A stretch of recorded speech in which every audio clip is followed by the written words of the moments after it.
ക്ലാസ്സിലെ മുഹമ്മദ് റഹീനെ സ്റ്റേജിലേക്ക് വരേണ്ടതാണ്.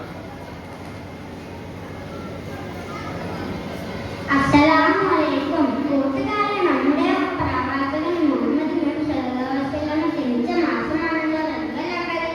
ഈ പുണ്യമാസത്തിലെ നബിയുടെ കഥകൾ കേൾക്കാൻ എല്ലാവർക്കും ഇഷ്ടമല്ലേ? ഞാൻ നിങ്ങൾക്ക് ഒരു കഥ പറഞ്ഞു തരട്ടെ. ഒരിക്കൽ പ്രവാചകൻ ശിഷ്യന്മാർ ഒരു സദസ്സിൽ ഇരിക്കുകയായിരുന്നു. അപ്പോൾ ആ സദസ്സിലേക്ക് ഒരു യാചകൻ കയറി വന്നു. ആ യാചകൻ നബിയോട് ചോദിച്ചു, നബിയെ, എനിക്ക് വഴിയിലൊന്നും തരണേ. അപ്പോൾ മുത്ത് നബി അദ്ദേഹത്തോട് ചോദിച്ചു, ഓ, എന്താ നീ എന്തിനാ യാചിക്കുന്നത്? നിന്റെ കയ്യിൽ ഒന്നുമില്ലേ? ഇല്ല. എന്തെങ്കിലും അപ്പം ഉണ്ടാകുമല്ലോ. നീ നോക്കിയേ, എൻ്റെ വീട്ടിൽ ഒരു പുതപ്പും വെള്ളിപ്പാത്രമുണ്ട്. എന്നാൽ അതുകൊണ്ട് ആ യാചകൻ സന്തോഷത്തോടെ വീട്ടിലേക്ക് പോയി പുതപ്പും വെള്ളിപ്പാത്രം എടുത്ത് നബിയുടെ അടുത്തേക്ക് വന്നു.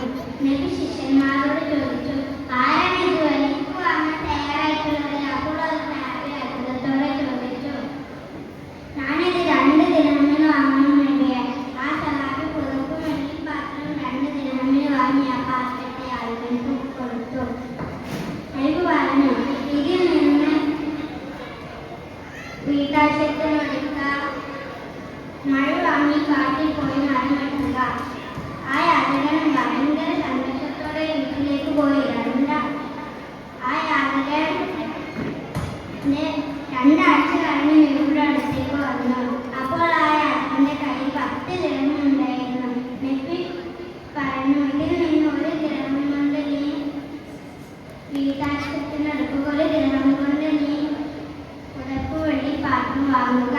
ഇങ്ങനെ യാചകനിൽ നിന്ന് മോചനം കിട്ടിയ അദ്ദേഹം സന്തോഷത്തോടെ വീട്ടിലേക്ക് പോയി. കൂട്ടുകാരൻ, നമുക്ക് ഇതിൽ നിന്ന് എന്താണ് മനസ്സിലായത്?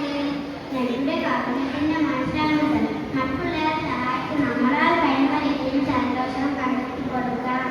നിങ്ങൾക്ക് കഥ ഇഷ്ടമായില്ലേ? എന്നാൽ ശരി. അസ്സലാമു